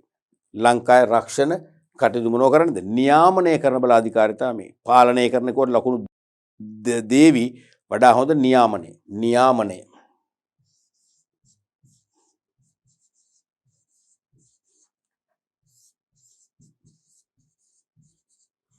වරහන් තුල උනන් ලියන පුළුවන් පාලනය කියන. හරිනේ. ඊළඟ ප්‍රශ්නෙට අපි යමු. ජීවිත රක්ෂණයේදී අවදානම මොකක් වන අතරද? නියතයි. නිශ්චිත වශයෙන්ම ජීවිත හානියක් වෙනවා. අවදානම නියත වන අතර උවදුරු රක්ෂණයේදී එම අවදානම නියත නොවේ. ඒ කියන්නේ ලෝකේ සියලුම දේ අනිත්‍යයිනේ. ඒකත් එක්ක හිතුව මේ බොරුනේ කියන්නේ. තේරෙනවද? මේවත් එහෙනම් මේවත් අනිත්‍ය වෙන්න එපා. නමුත් මේ කියන්නේ අපේ ජීවිත කාලය තුලදී ගිනි රක්ෂිත නිවසක් විනාශ නොවී තියෙන බැරිද? පුළුවන්. අපි පාවිච්චි කරන මෝටර රථේ විනාශ නොවී තියෙන බැරිද? පුළුවන්. නමුත් අපේ ජීවිතේ විනාශ වෙනවාමයි. ඒක තමයි අදහස් කරන්නේ. එහෙනම් නියත වන අතර උවදුරු රක්ෂණයේදී මම දානම නියත නොවේ. නියත නොවේ. නියත නොවේ. දෙන්දාමනේ නියත නොවේ. ඊළඟ ප්‍රශ්නය ජීවිතයක් හෝ දේපලක් රක්ෂණය කළ පමණින් සිදුවිය හැකි හානි හිස්තැනක් කරගත නොහැකි අතර ජීවිතයක් හෝ දේපලක් රක්ෂණය කළ සැනින්ම මොනවද සිදුවිය හැකි හානි මොනවද කරගන්න බැරි? සිදුවිය හැකි හානි බැහැර කරගත නොහැකි. බැහැර වෙන්නේ නැහැනේ. ජීවිත රක්ෂණයක් ගත්තොත් මැරෙන්නේ නැද්ද? මැරෙනවා. වාහනයක් ඉන්ෂුර් කරොත් එහෙම වාහනේ හැපෙන්නද? හැපෙනවනේ. එහෙනම් එම් ජීවිතයක් හෝ දේපලක් රක්ෂණය කළ පමණින් සිදුවිය හැකි හානි සිඳුවේ කහානි බැහැර කරගතනේ බැහැර කරගත නොහැකි අතර සිදු කළ හැක්කේ සිදු විය හැකි හානි මොනව කර ගැනීම තුනී කිරීම පමණයි. සිදු වෙච්ච හාන්ට වන්දිගල ඒක සමනය කිරීම තුනී කිරීමක් විතර කරන්න පුළුවන්. තුනී කර ගැනීම. තුනී එහෙම නැත්නම් තව වචන තමයි මොකද? සමනයත් හරිනේ. සමනය කර ගැනීම. සමනය කරන්න පුළුවන්. පැහැදිලිනේ? අපි බලමු ඊළඟ ප්‍රශ්නයත්. රක්ෂණ සමාගම් වල වාර්ෂික ආදායම් මත අය කරන රක්ෂණ සමාගම් වල වාර්ෂික ආදායම් මත අය කරන හිස්තනක් බද්ධ තුලින් රක්ෂිතයන් ආරක්ෂා කිරීම සඳහා හිස්තනක් අරමුදලක් ශ්‍රී ලංකා ආරක්ෂණ නියාමන කොමිසම විසින් පවත්වාගෙන යයි. මීට පෙර කොටස් තුන මතකයිනේ. දැන් රක්ෂණ කර්මාන්තේ නියුක්ත රක්ෂණ ව්‍යාපාර වලින් රජය අය කරන සෙස් බද්දක්. තේරුණාද? ඒ සෙස් බද්දෙන් මොකද කරන්නේ? ඒ සෙස් බද්දෙන් ගොඩනගන අරමුදලින් රක්ෂණ කර්මාන්ත ශ්‍රේෂ්ඨය දියුණු කරන්න තමයි ආයෝජනය කරන්නේ. එවනම් රක්ෂණ සමාගම් වල වාර්ෂික ආදායම් මත අය කරන සෙස් බද්දෙම තෙන්ට එන්නේ. සෙස් බද්ද තුලින් රක්ෂිතයන් ආරක්ෂා කිරීම සඳහා අරමුදලක්. තේරෙනවද? මේ අහන්නේ මේකේ නම අරමුදලේ නම මොකද්ද? රක්ෂිතයන් ආරක්ෂා කිරීම සඳහා මොකද්ද? රක්ෂණ ඔප්පු හිමියන් ආරක්ෂා කිරීම අරමුදලක් කියලා ඒකට නම් කරන්නේ. රක්ෂණ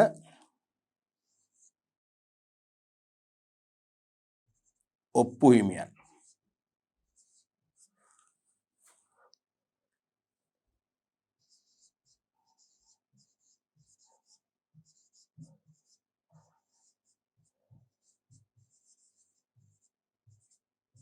රක්ෂණ ඔප්පු හිමියන් ආරක්ෂා කිරීම අරමුදලක් ශ්‍රී ලංකා ආරක්ෂණ නියාමන කොමිසම පවත්වාගෙන යනවා.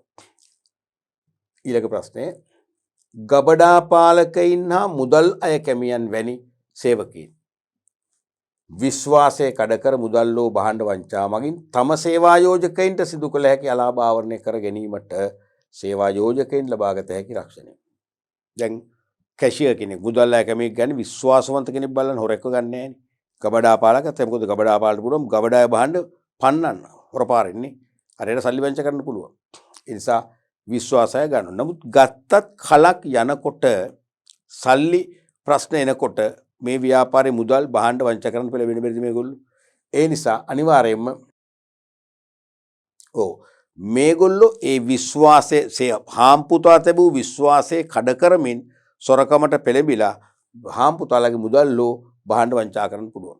එහෙම කළොත් ඒ පාඩුව උපයව ගන්න වන්දියක් ගන්න පුළුවන් වෙන්න තමයි සේවා යෝජකයා ගන්නේ. මොකද්ද? විශ්වාස්‍යතා රක්ෂණය. විශ්වාස්‍යතා රක්ෂණය ගන්න එකට. තේරෙනවද? සේවා යෝජකෙන්ට සිදු කළ හැකි අලාභ ආවරණය කර ගැනීමට සේවා යෝජකයින්ට ලබාගත රක්ෂණය තමයි විශ්වාස්‍යතා රක්ෂණය.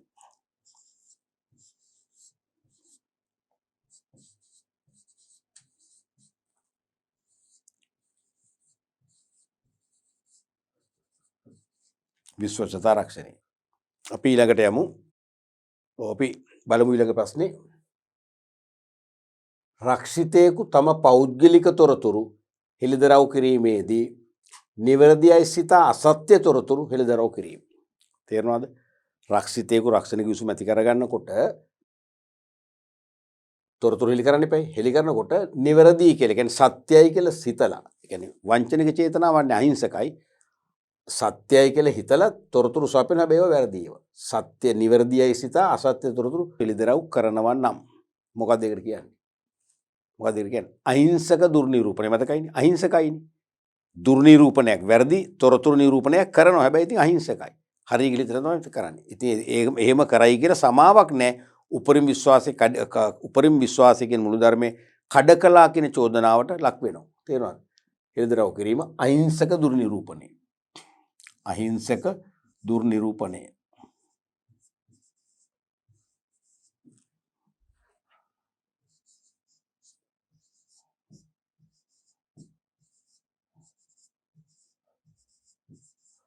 ලෙස හඳුන්වන අතර මෙහිදී හානියකදී රක්ෂිතයාට වන්දි නොගෙවා සිටිය හැකි නමුත් සානුකම්පිත හේතු මත රක්ෂකයා වන්දි ගෙවනු ලැබුවොත් එය හිස්තනක් ලෙස හඳුන්වනවා. එහෙනම් අහිංසක දුර්නිරූපණයක් කරා කියලා සමාවක් නැහැ. උපරිම විශ්වාස මුල් ධර්මයේ කඩකලා කියන චෝදනාවට එයා ලක් වෙනවා. ඒ නිසා රක්ෂකයාට ඕන නම් වන්දි නොගෙවෙන්න පුළුවන්. නමුත් සානුකම්පිත හේතු සලකලා වන්දි ගෙවන්න තීරණය කරොත් ඒකට මොකද්ද කියන්නේ? කරුණා සහගත ගෙවීම. නැත්තම් දයාන්විත ගෙවීම. එක්ක දයාන්විත ගෙවීම නැත්තම් කරුණා සහගත ගෙවීම කියලා තමයි හඳුන්වන්නේ. එහෙනම් එක්ක දයාන්විත නැත්තම් කරුණා සහගත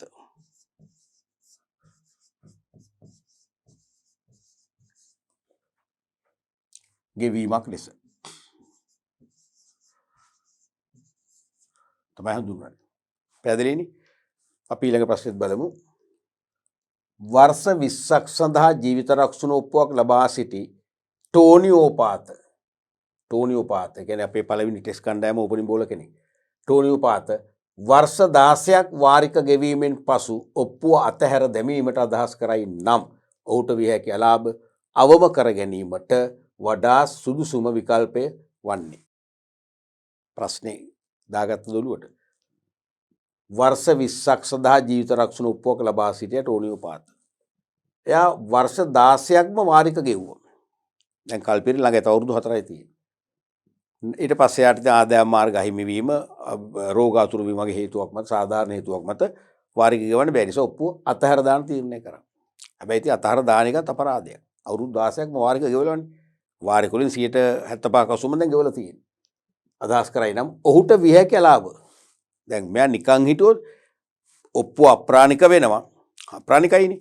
එහෙනම් ගෙවු වාරිකත් හම්බෙන්නේ නැහැ. එහෙනම් ඒ පාඩු අවම කරගන්න විය හැකි ලාභ අවම කර ගැනීමට වඩාත් සුදුසුම විකල්පය මොකක්ද? ඔප්පුව නැවත ප්‍රාණවත් කිරීම ලියන්න පුළුවන්ද? බෑ. ඇයි මේක පැහැදිලිවම කියනවා වර්ෂ 16ක් වාරික ගෙවීම පසු ඔප්පුව අතහැර දැමීමට සැකහැර තේරෙනවා අපිට මේක කියන ඔප්පුව අතහැර දාන තීරණය කරනවා. කියන්නේ වාරික ගෙවන්න බෑ. එහෙමනම් ඔප්පුව ප්‍රාණවත් කිරීම කියන විකල්ප උත්තරේ කියන්නේ පතේරුමන්නේ. එහෙමනම් දෙකක් තියෙනවා. මොකද්ද? එක්කෝ සැරෙන්ඩර් වැලියු එක නැත්නම් පවාරණගේ එහෙම නැත්නම් පේඩ් අප් වැලියු එක ගෙවාණීමගයක් ලබා ගන්න පුළුවන්. මතකනේ පවාරණගේ කියන්නේ රක්ෂණ ඔප්පුව අප්‍රාණික වෙච්ච ඔප්පුව රක්ෂකයට පවරලා මෙතෙක් ගෙවූ වාරික වලින් අය කරගන්න පුළුවන් ප්‍රමාණයක් රක්ෂිත ලබා ගන්න. සාමාන්‍යයෙන් ඕක 3න් එකක් 4න් එකක් තමයි ගෙවන්නේ. 90000ක් වාරික ගෙවලා තියෙනවා නම් මොකද වෙන්නේ? රුපියල් 30000ක් වගේ තමයි උපරිම හම්බෙන්නේ. ඒක හොඳයි රක්ෂණ ඔප්පුව කල්පිරින තමයි ඈතනම්. දැන් මේ වෙලා තියෙන්නේ අවුරුදු 20න් 16ක්ම දැන් ගෙවිලා ගිහිල්ලා. 16ක්ම වාරික ගෙවුවා. දැන් ළඟයි. එහෙනම් ඒ පවාරණගේ ගන්න එක පාඩුයි මේකට. මේකට හොඳම උත්තරය තමයි ගෙවානිමි අගේ නැත්තම් අඩාලුවගේ ගන්න එක. මොකද්ද මේ ගෙවානිමි අගේ කියන්නේ? මෙතෙක් ගෙවුව වාරිකවල ප්‍රමාණය තියෙන ඒ වාරිකවල වටිනාකමට රක්ෂණ ඔප්පුව සංශෝධනය කරගන්න රක්ෂකයා ලැබුවා. කරගෙන අවුරුදු 20න් තව අවුරුදු 4ක් ඉතුරු වෙන්නේ. ඉතිරි අවුරුදු 4 නිහඬව ඉඳලා වාරික ගෙවන්න ඕනේ නැහැ දැන්. නිහඬව ඉඳලා හානිය ඒ කාලය තුල හානියක් වුණොත් වන්දි ලැබෙනවා. නැත්තම් ඒක හානියක් වන්දි ලබා ගත්තේ නැත්තම් අවුරුදු 4කට පස්සේ අපි සමස්ත වශයෙන් ගෙවුව වාරිකයි ප්‍රසාද මුදලුයි තවත් අමතර ප්‍රතිලාභ තිබෙන ඒවයි සියල්ලම අපහු ගන්න එක වඩා හොඳයි. ඇයි? තව අවුරුදු 4කින් අපිට මුළු ගෙවුව වාරික ඔක්කොම අපේ අතට ගන්න පුළුවන්. හැබැයි ඉතින් ඔප්පුව කල්පිරෙන්න ගොඩ ඈතනම් තව අවුරුදු 16ක්ම තිබේ නම් පවාරණාගේ හොඳයි. එහෙනම් මේකේ උත්තරේ තේරෙනවා. මේක තේරුම් ගන්න මේ කවුරුත් කියන්නේ නැහැ විභාගෙදී. ඔප්පුව කල්පිරෙන්න ළඟ නම් දැන් වාරික ගොඩාක් ගෙවලා නම් අපිට මේ වාරික ගෙවපු ඔක්කොම ටික බෝනස් එකක් වශයෙන් ගන්න පුළුවන්. ගෙවානිම ඔප්පුවට පත් කිරීම. පේඩ් අප් පොලිසි එකක් කිරීම. එහෙනම් මේ ගෙවා නිමි කියන්නේ ඇයි? මම ඔබ තීරපාටි කිව්වා ජීවිත රක්ෂණයේ දරුවනේ වාරික තීරණය කරන්නේ ජීවිත රක්ෂණයක් ගන්න අවුරුදු 20කට නම් මේ 20 තුලම වාරික ගෙවුවොත් 20ෙම වාරික එකතු කරාම ජීවිත රක්ෂණ ඔප්පුවේ වන්දියකට සමානයි. එහෙමනේ තීරණය කරන්නේ. එහෙනම් දැන් ජීවිත රක්ෂණ ඔප්පුවේ වගේ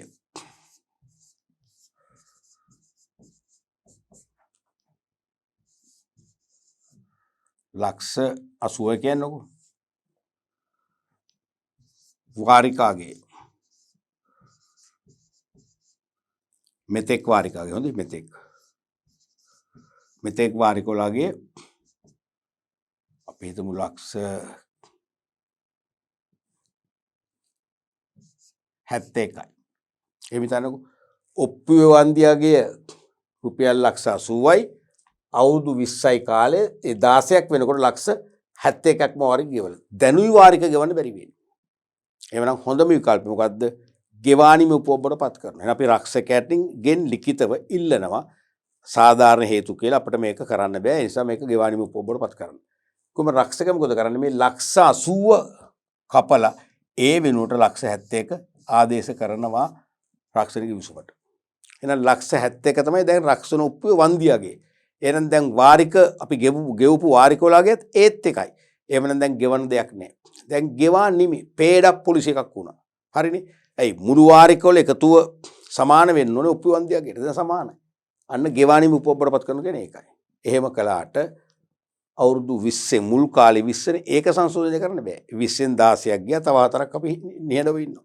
ඒ අතරතුර හානි වුණොත් වන්දි හම්බ වෙනව නැත්නම් අවුරුදු 4ට පස්සේ මේ ලක්ෂ 71යි අනිවාර්යෙන් බෝනස් හම්බ වෙන බෝනස් එකයි තවත් අමතර ප්‍රතිලාභ තිබෙන සමහර රක්ෂකෝ පොලියකුත් ගියනවා. ඒ ප්‍රතිලාභයි ඔක්කොම ගන්න පුළුවන්. තේරුණාද? ඔව්. වියකලා බවම කරගෙන වඩාත් සුදුසුම විකල්ප වන්නේ මොකක්ද? එහෙනම් ගෙවා නිමියගේනේ. ගෙවා නිමියගේ ලබා ගැනීම. ගෙවා නිමියගේ. ස්ට්‍රෝක් එකක් අඩාල වූ වගේ කියන්නේ තෝකමයි. අඩාල වූ වගේ ලබා ගැනීම.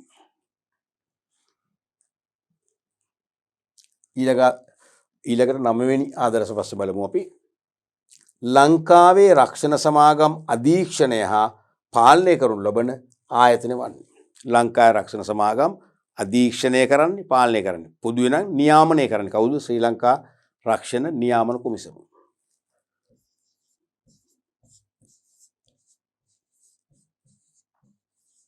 ශ්‍රී ලංකා රක්ෂණ නියාමන කොමිසම.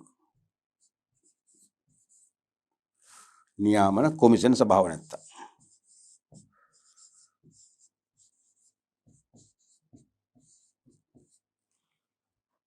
පැහැදිලිනේ? අපි ඊළඟ ප්‍රශ්නෙත් බලමු. රක්ෂණ සමාගමක් ලෙස ව්‍යාපාර කටයුතු ආරම්භීමට පෙර ඉටු කළ යුතු මූලික අවශ්‍යතාවන්. රක්ෂණ සමාගමක් ලෙස පෞද්ගලික අංශ රක්ෂණ සමාගමක් ලෙස ව්‍යාපාර කටයුතු ආරම්භීමට පෙර ඉටු කළ යුතු මූලික අවශ්‍යතාවන්. දෙකයිනේ තියෙන්නේ. එකක් මොකද්ද? එකක් තමයි සමාගම් නීතිය අනුව සීමිත පොදු සමාගමක් ලෙස නීතිගත කිරීම. අනිවාර්යෙන් පොදු සමාගම වෙන්න ඕනේ. පෞද්ගලික සමාගමක් නම් රක්ෂණ ව්‍යාපාර කරන තහනම්. එහෙනම් පළවෙනි එක. දෙවෙනි එක මොකක්ද?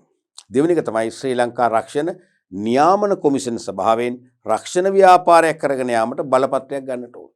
ඒ දෙක ඉෂ්ට වූ කල විතරයි රක්ෂණ සමාගමක් වශයෙන් සර්විස් එක දෙන්න පුළුවන්කම ලැබෙන්නේ. එහෙනම් මුල්ලක ලියමු සීමිත පොදු සමාගමක් ලෙස.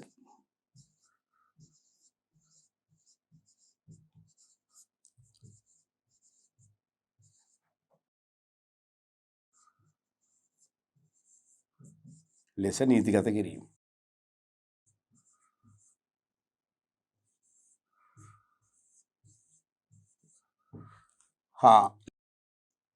දෙවෙනි එක තමයි ශ්‍රී ලංකා රක්ෂණ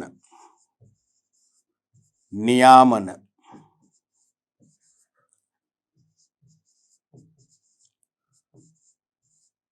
කොමිසමෙන්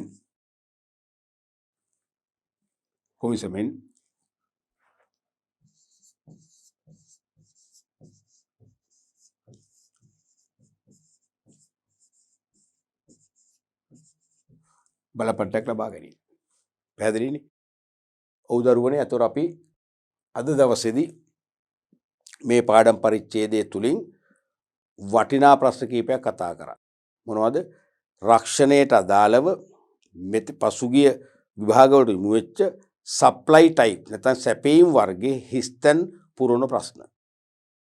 මම හැමදාම කිව්ව දේ මොකද්ද? ඔබ වැඩි දෙනෙක් විභාගෙදී දෙවන ප්‍රශ්න පත්‍රය කියන්නේ ව්‍යුහගත අභ්‍යාස දීර්ඝ පිළිතුරු ලියන ව්‍යුහගත අභ්‍යාස තියෙන දෙවන ප්‍රශ්න පත්‍රයේ සාර්ථකව ලියනවා සාපේක්ෂව. වැඩි දෙනෙක් 90ක් මේ වැඩේ කරනවා.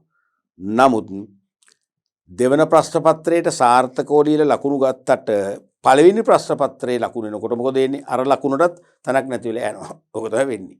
ඒ කියන්නේ පළවෙනි ප්‍රශ්න පත්‍රයේදී ඔයගොල්ලෝ ලකුණු අඩු කරගන්නවා. අඩු කරගන්න ප්‍රධානම තැන තමයි මොකද්ද? හිස්තැන් ප්‍රශ්න. අනිත් එක කෙරි නිශ්චිත. බහුවර්ණ කොහොම හරි ගැට ගහ ගන්නවා. දැන් බහුවර්ණ ප්‍රශ්න 30ක් තියෙනවා. 30 මම දන්නවා ළමයි සාමාන්‍යයෙන් ඒ කියන්නේ මධ්‍යස්ථ දැනුමක් තියෙන කෙනා පවා 20ක් 22ක් ඇතැම් විට 25ක් කරගන්නවා. හොඳටම දැනුම තියෙන කෙනා අනිවාර්යෙන් ප්‍රශ්න 30න් 27ක් 28ක් කරනවාමයි. මිස්සුනොත් මිස්සුනේ එකයි නැත්නම් දෙකයි. තේරුණාද? ඒ නිසා ඒක ගොඩ කියමුකෝ අපි. හිස්තැන් ප්‍රශ්න තමයි ව්‍යාකූල කරගන්නේ. මොකද හිස්තැන් පුරවන්න නම් අනිවාර්යයෙන්ම විෂය නිර්දේශයේ සෑම අස්සක් මුල්ලක් නෑරම විෂය කරුණු ඔබ ස්පර්ශ කරලා හඳුනගෙන ධාරණය කරලා ඉන්න ඕනේ. ඒ කියන්නේ විෂය නිර්දේශයේ සෑම අතුපතරකටම ඔබ ගමන් කරලා තියෙනවා නම් මේ ඒ සෑම අස්සක් මුල්ලක් නෑරකෙම මේ ප්‍රශ්න අහනවා නම් අපිට අනිවාර්යෙන් ප්‍රශ්නේ කියවද්දී අපි ස්පර්ශ කරපු අර සෑම කුඩා සංකල්පයක් පවා Tamanට ඉක්මනට ඔලුවට එන්න ඕන. ආවොත් තමයි උත්තර ගන්න පුළුවන්. දැන් වැඩි ඈතක නෙවෙයි මේ අවුරුද්දේ පවා. ගිය සතියේ විභාගේ පැවැත්වු BS පේපර් එක පළවෙනි ප්‍රශ්න පත්‍රයේ ලියලා මට ළමයි ගොඩක් දෙනා කතා කරා. එක්කෙනෙක් දෙන්නෙක් විතර එක්කව කිසි ප්‍රශ්නයක් නැස අපි මේ පේපර් එක හොඳටම කරගත්තා. ඒකේ උන්නම් ප්‍රශ්න එකක් දෙකක් වරදින්නේ නැති කියලා. එක්කෙනෙක් දෙන්නේ වැඩි දෙනෙක් කිව්ව මොකද්ද? MCQ නම් එතරම් අමාරුවක් නෑ ලේසි. හිස්තැන් පුරන ප්‍රශ්න සමහර ඒවා අවුල්. හිස්තැන් පුරන ප්‍රශ්න වලින් මම 4ක් ලියන්න බැරි වුණා. ඔය වගේ ඍණාත්මක තමයි කිව්වේ. ඒ නිසා මතක තියාගන්න හිස්තැන් පුරවන එක අන්තිම සාර්ථක වෙනවා. ඒකට හේතුව ඔබ එකක් ගණන් ගන්න BS පේපර් එක ගණන් ගන්න. අනික BS වල ෆස්ට් පේපර් එක පුළුවන් බහුවර්ණ ප්‍රශ්න, ඉරි ගහන ප්‍රශ්න අපිට කනාෂෝට් හරි උත්තර ලියන්න පුළුවන්. වැනි සැහැල්ලු මානසිකත්වයක ඔබ ඉන්න නිසා ලොකු බර දැමීමක් කරන්නේ. ලොකු අවධානයක් යොමු කරන්නේ. ඒ නිසා ඒක කරන්න එපා.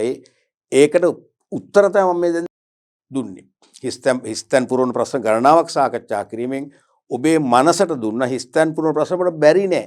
අපි එක්ක විෂය නිර්දේශය සම්පූර්ණයෙන්ම ඉගෙන ගත්තා කියලා අපි දන්නේ නෑ. අපි ඒක තේරුම් අරන්නේ. අපි ඔලුගෙඩියේ නෑ. ඒතර අපේ ඔලුවෙන් කියන්නේ අපි සිලබස් එක සම්පූර්ණයෙන්ම කවර් කරගත්තේ නෑ වගේ මතකයක් දෙන්නේ. ඍණාත්මක මතකයක්. එහෙම වෙන්න බෑ. එහෙම නොවන්න තමයි අපි මේ අභ්‍යාස කීපය කළේ. අපි ඉදිරි පාඩම් පරිච්ඡේද තුලින් උත්සාහ කරනවා කතා කරන්න කෙටි නිශ්චිත පිළිතුරු ආදී සැපීම් වර්ගයේ ප්‍රශ්න සහ සෙසු ආදර්ශ ප්‍රශ්න කීපයක් කතා කරලා මේ පාඩම අපි අවසන් කරන්න බලාපොරොත්තු වෙනවා.